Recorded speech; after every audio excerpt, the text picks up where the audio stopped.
Soy Enrique Rafael Tineo Suquet, soy abogado constitucionalista de la República Bolivariana de Venezuela. En primer término, quiero expresarles el más atento, respetuoso y fraternal de los saludos, además de expresar mi agradecimiento y admiración porque entiendo que esta actividad está impregnada, pergeñada del espíritu de solidaridad que tiene la Universidad de Panamá, su cuerpo profesoral, su estudiantado, su personal administrativo, con relación a el problema geopolítico que atraviesa mi patria, mi país, la República Bolivariana de Venezuela, quien hoy está siendo hostigada, hostilizada, con abiertos elementos de animadversión antidemocráticos hacia un país que lo único que ha hecho es expresar su solidaridad hacia los demás pueblos del mundo y que lucha perennemente por su autosoberanía y su independencia. De tal manera que quiero reiterarles mis sentimientos de estima, aprecio y respeto. Vamos a tratar un tema fundamental en el derecho constitucional. Se trata pues de los denominados derechos humanos. Quien les habla prefiere la denominación de derechos fundamentales, por una razón que considero de particular importancia. Los derechos son con relación a los seres humanos, a la persona humana. ¿Por qué lo digo siendo tan obvio? Porque hay tesis por allí donde se habla incluso de derechos de quinta generación y hay autores, entre ellos Peter Singer, que expresan que los chips de las computadoras, las hojas de los árboles, tienen derechos constitucionales.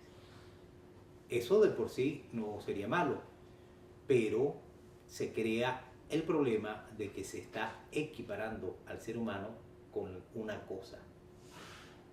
Y cuando se equipara al ser humano con una cosa, no sabemos si va a declinar como cosa o se va a superar o va a trascender como ser humano. Esta es una expresión de la posmodernidad en el derecho constitucional, contra la cual, desde mi muy particular visión, debemos estar muy alertas y ser cautos, ser muy precavidos y ser estudiosos en esta materia. Efectivamente, los derechos humanos son una expresión de la modernidad. Se empieza a hablar propiamente o de manera más específica de los derechos humanos a partir de la Segunda Guerra Mundial. Un genocidio que ha marcado la historia de la humanidad. Eso obligó a que las mentes jurídicas buscaran prevenir que acciones de ese tipo no se volvieran a efectuar. Hubo un irrespeto absoluto al Estado de Derecho, al Estado de Justicia y al conjunto pues de derechos inherentes a la persona humana. Un derecho es humano porque está relacionado específicamente con la dignidad del ser humano. Hay derechos que son derechos civiles, derechos sociales, derechos culturales, también están relacionados directamente con la dignidad del ser humano, ese ser humano motor, racional, capaz de autodeterminarse y capaz de construir su propia historia con sus vaivenes, con sus retardos, con sus altibajos, pero es producto de lo humano. Lo humano no es lineal, lo humano es procesal. En este sentido, pues, la República Bolivariana de Venezuela, geopolíticamente hablando, en este momento está siendo hostilizada por un grupo de países, pero liderada por los Estados Unidos de Norteamérica, por un sector de la política muy conservadoras, de ultraderecha de los Estados Unidos, que considera pues que Venezuela es para ellos una amenaza por el simple hecho de que casualmente incluso nuestra constitución de la República Bolivariana de Venezuela, que es producto de un proceso constituyente histórico inédito, incluso se parece mucho a la constitución de los Estados Unidos en su estructura, en su arquitectónica y en su ingeniería constitucional, pues se basa en un Estado constitucional y una forma de gobierno democrática donde la división de poderes garantiza los derechos fundamentales en esa constitución. La única diferencia, pero vital diferencia, es que nuestra democracia no es representativa, tal como lo establece la Carta de la OEA.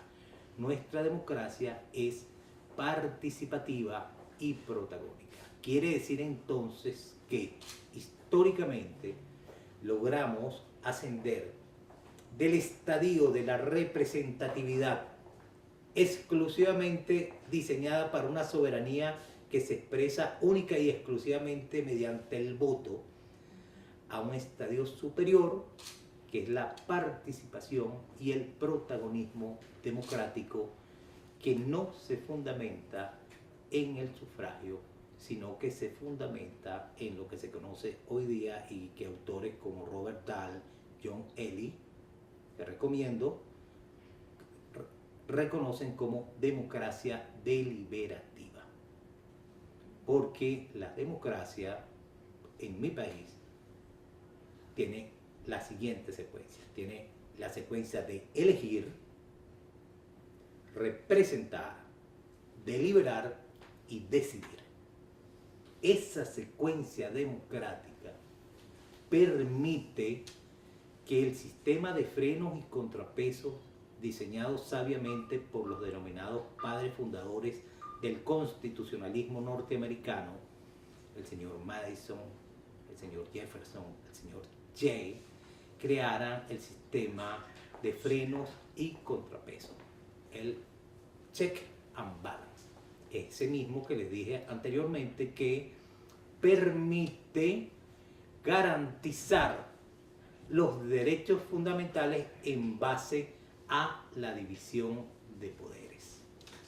Pero acá en Venezuela ha sucedido y está sucediendo ahora en el mundo, ha sucedido un fenómeno que no es extraño, que tiene aproximadamente 200 años, que se dio cuando se estaba discutiendo la Constitución de los Estados Unidos de Norteamérica, y para ello recomiendo al estudiantado leer una obra fundamental para el constitucionalismo americano, que se conoce como El Federalista o los Federalist Papers, publicado por el señor Hamilton entre Nueva York y Boston, donde se esposaron las expresiones, las figuras, toda la documentación y toda la fundamentación filosófica de ese texto.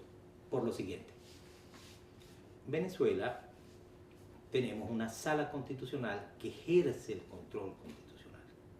Actualmente en el mundo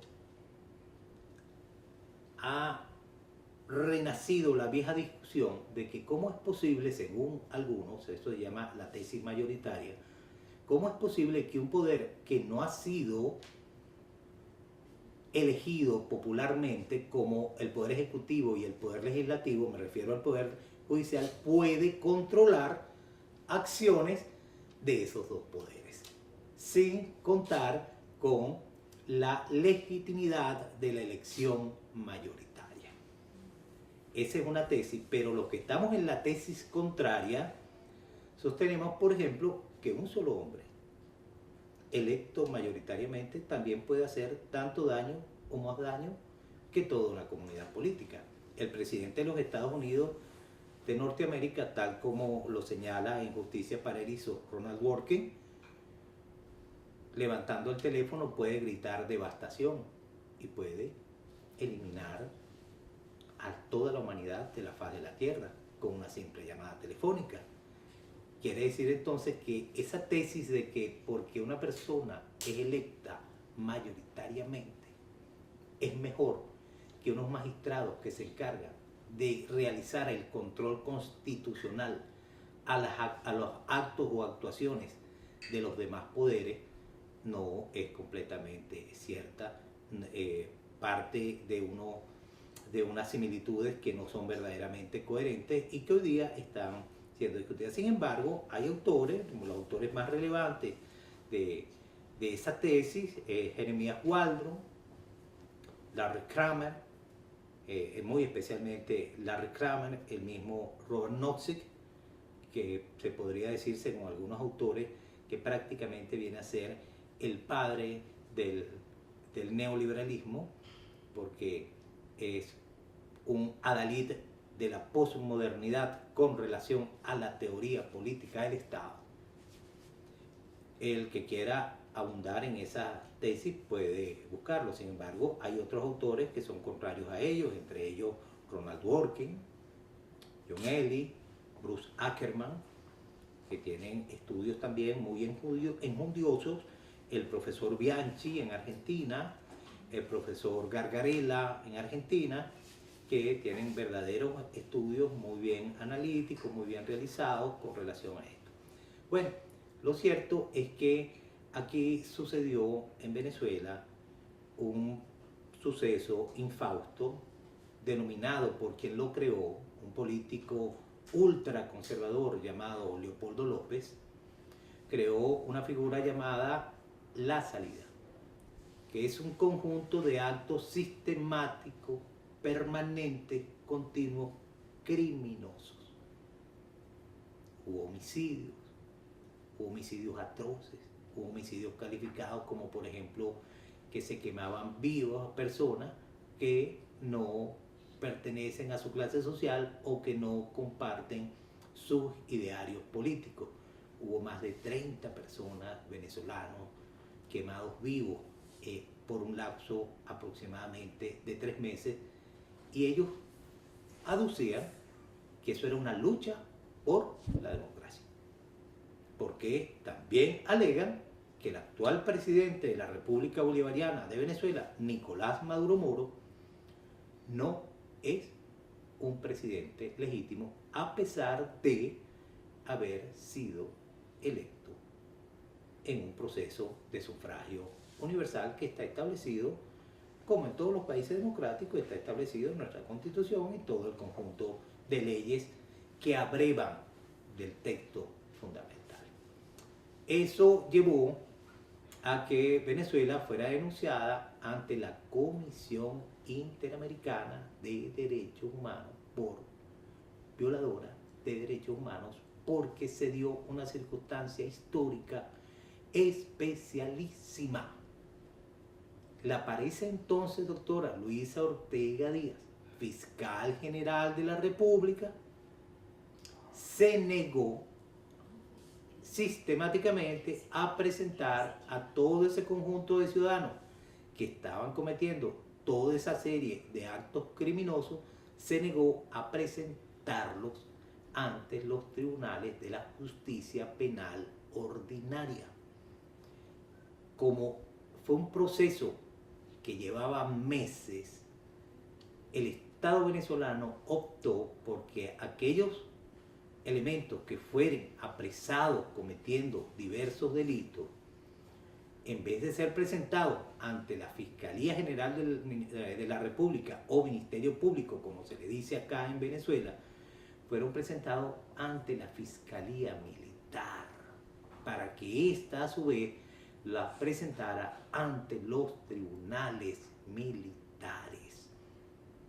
Cualquiera que ve esto así piensa que se trata de una inconstitucional restricción del derecho de igualdad hacia esos ciudadanos, porque estaban siendo juzgados por unos jueces que no eran los jueces, sus jueces naturales. Los que conocemos derecho saben que estoy hablando del principio del juez natural.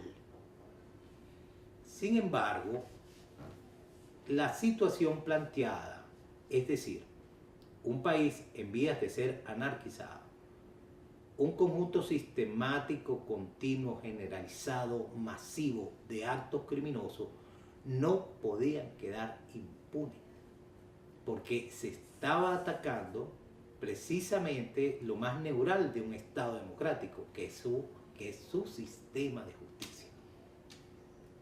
Resulta que en nuestra arquitectónica constitucional, el sistema de justicia es uno solo, no se concibe como fragmentado o parcelado. Es decir, tenemos la justicia penal ordinaria, la justicia civil, tenemos la justicia militar, donde incluso los abogados en ejercicio formamos parte también del sistema de justicia.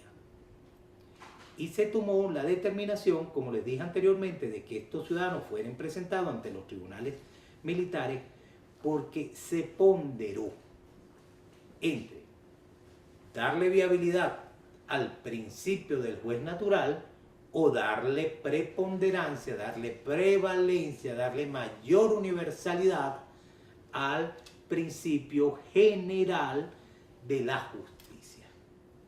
Se optó por este último. Cuando eso sucede en un Estado democrático, en un Estado constitucional y en un gobierno democrático, se está hablando de ponderación de principios constitucionales. La ponderación de principios constitucionales es un ejercicio de administración de justicia donde se colocan los principios constitucionales que están en conflicto, pero están en el mismo rango normativo. Es decir, ambos tienen la misma supremacía, pero el juez tiene que decantarse por uno de ellos sin aplastar, sin eliminar, sin excluir al otro. Tiene que hacerlo, como decimos los abogados, de manera plausible. Plausible significa lo más cercano a lo que se considere en un momento determinado la verdad o realidad histórica del momento.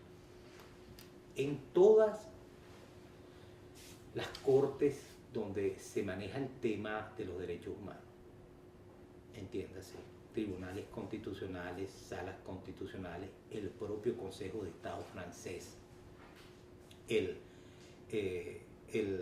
la Corte Interamericana de Derechos Humanos, se han venido desarrollando una serie de criterios que algunos autores los llaman test o checklist o test de chequeo de las ponderables que han de ser tomadas en cuenta para tomar una decisión. En ese sentido, la doctrina ha venido desarrollando los siguientes test. Tenemos el test de restricción de derechos, el test de igualdad y no discriminación, el test de ponderación, el test de prohibición de regresividad, el test de núcleo esencial del derecho, el test de progresividad, y hay otras dos herramientas argumentativas de las que yo me considero deudor, que es la cláusula de erradicación de injusticias presentes y el estado de cosas constitucional desarrollada por el Tribunal Constitucional de Colombia, que permiten pues llevar a cabo un conjunto de ponderaciones a la hora de tener que darle prevalencia a un derecho por encima o más allá de otro, o un principio. Para eso debemos partir de la siguiente premisa. Las reglas, junto con los principios, son mandatos. Pero las reglas, tal como lo dice el autor Robert Zagrebelsky, ex presidente del Tribunal Constitucional italiano, autor de un libro fundamental llamado El Derecho Dúctil, establece que las reglas se agotan en sí mismas. No significan más allá de lo que ellas son. Sin embargo, los principios son mandatos de optimización, es decir, que pueden ser adaptado, cumplido en la mayor medida posible. Quiero expresarles este pequeño introito porque va a ser desarrollado, todos estos test van a ser desarrollados en el seminario que vamos próximamente, pues en el día 25 de este mes, que vamos a desarrollar, vamos a interactuar entre Panamá y la República Bolivariana de Venezuela. Como dije, vamos a estudiar la doctrina y la jurisprudencia en materia de derechos humanos a la luz de los diversos test que les acabo de señalar, desde igualdad, desde no discriminación, desde prohibición de regresividad, desde el núcleo esencial del derecho, etcétera, etcétera. La cláusula de erradicación de situaciones injustas y otras herramientas, y vamos a ir estudiando también el marco regulatorio filosófico de los derechos humanos. Y ya para culminar, siempre debemos tener en cuenta que los derechos humanos tienen unas obligaciones especialísimas: prevenir, investigar, sancionar y reparar. Eso es de fundamental importancia, y hay unos deberes que son específicos, que son garantizar, respetar y proteger. Así que, estimados estudiantes, queridos colegas profesores de la querida Panamá, ya nos veremos gracias a la tecnología y a las nuevas formas de comunicación. Quiero expresarle mis gracias por la atención prestada.